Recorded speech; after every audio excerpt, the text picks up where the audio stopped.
The scene shifts to Sora, who is eating a chocolate he found in his bag, part of a stash given to him by Momoko.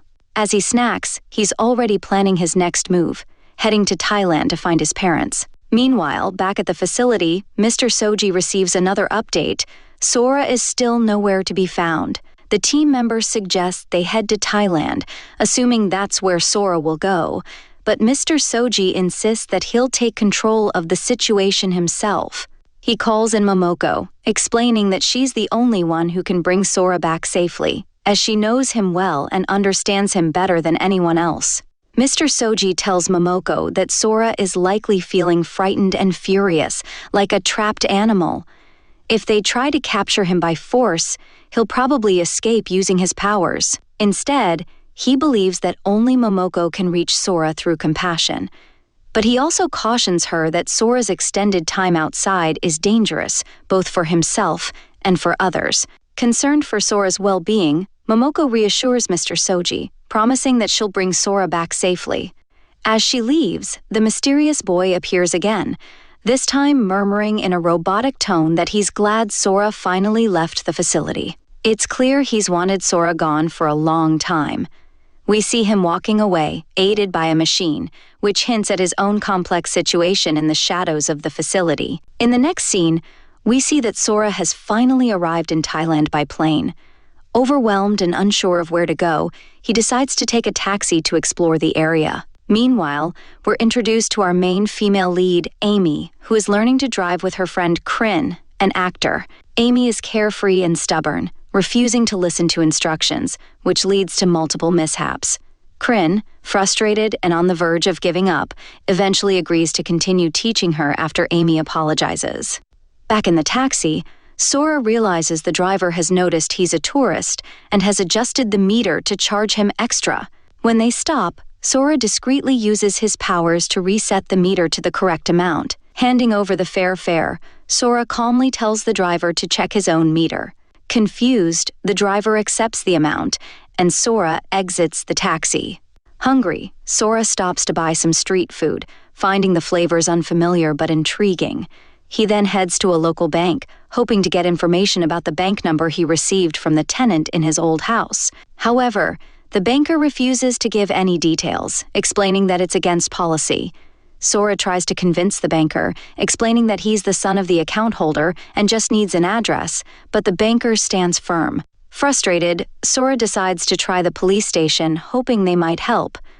However, they tell him the same thing, that they can't release any private information without the account holder's consent. Disheartened, Sora begins to worry, wondering how he will ever find his parents without any leads.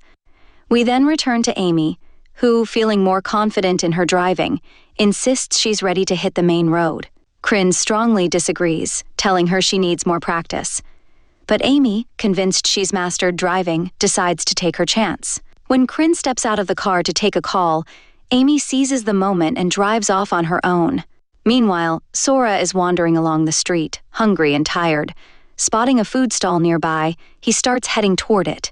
At that same moment, Amy, speeding down the road and distracted by a call, loses focus and fails to notice the food stall, and Sora, directly in her path. Realizing too late, she tries to stop but can't fully control the car. Seeing the vehicle racing toward him, Sora instinctively uses his powers to try and stop the car. However, Amy's speed is too much, and the car collides with Sora, knocking him unconscious instantly. Horrified at what she's done, Amy fearing the worst as she anxiously checks on Sora. The next scene opens in a hospital, where Amy anxiously waits outside the treatment room. Krin arrives, asking what happened, and Amy nervously explains how she accidentally hit someone with the car and is now terrified for his life. When the doctor steps out, Amy immediately pleads with him, saying she'll pay any amount to ensure the boy survives, admitting her fear of ghosts and how she doesn't want him to haunt her. The doctor, amused, reassures her that the patient is fine. He just needs a few more tests before he can be discharged. Amy breathes a sigh of relief. Krin, seeing that everything is under control, excuses himself, saying he has some urgent matters to attend to. After he leaves, Sora emerges from his room, attempting to quietly leave the hospital. Amy catches sight of him and rushes over, insisting he can't just leave without completing his tests, as the doctor advised. Sora dismisses her concerns, saying he feels perfectly fine and doesn't need any further tests. Amy, however, blocks his way, grabbing his arm to stop him. Annoyed, Sora turns to her, asking if she's comparing him to a dog. Amy laughs, teasing that his face does remind her of her puppy. Then, more sincerely, she admits she's genuinely worried about him and doesn't want him to leave without ensuring he's fully recovered. Surprised by her concern, Sora asks why she would care when they're complete strangers. Amy confesses, half-jokingly, that she just doesn't want him to come back as a ghost and haunt her if something were to happen to him. Sora, growing more irritated by her persistence, decides to put some distance between them. He uses his powers to gently push a nearby wheelchair forward, creating a small barrier that allows him to slip away without Amy following.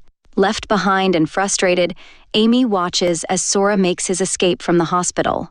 At the beginning of Part 3, we see Amy in a pottery class, though her mind is elsewhere.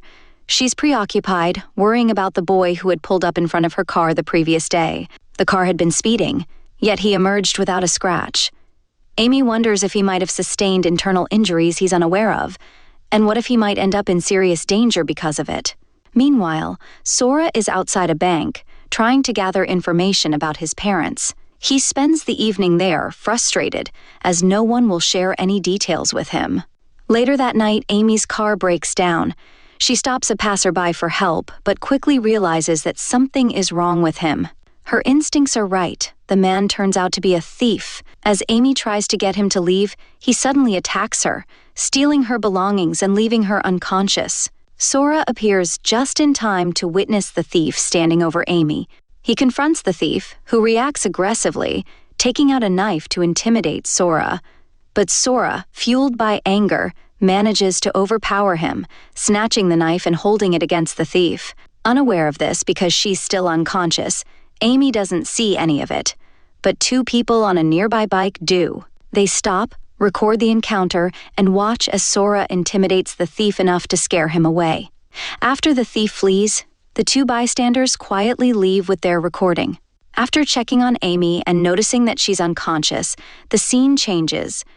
We then see Amy awake and thanking Sora for saving her.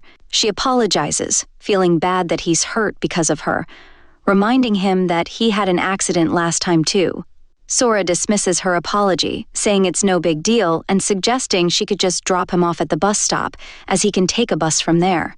But Amy insists, saying since he's a tourist, she'll help him for the day. Seeing the injury on his face makes her feel even worse. Amy brings Sora to her home and begins applying medicine to his wound, which clearly causes him pain. While she's treating him, she bombards him with questions, asking why he came to Thailand, whether he's here to meet someone, if he has family here, or if he's studying. Sora, however, doesn't respond to any of her questions. Amused, Amy teases him about how quiet he is and guesses he must have a girlfriend. When Sora denies this, she doesn't believe him at all. Noticing he's hungry, Amy asks if he'd like noodles. Sora quickly replies yes, which makes her laugh. She points out that he finally answered a question. Sora explains that he didn't answer her earlier questions, simply because he doesn't have the answers she's looking for.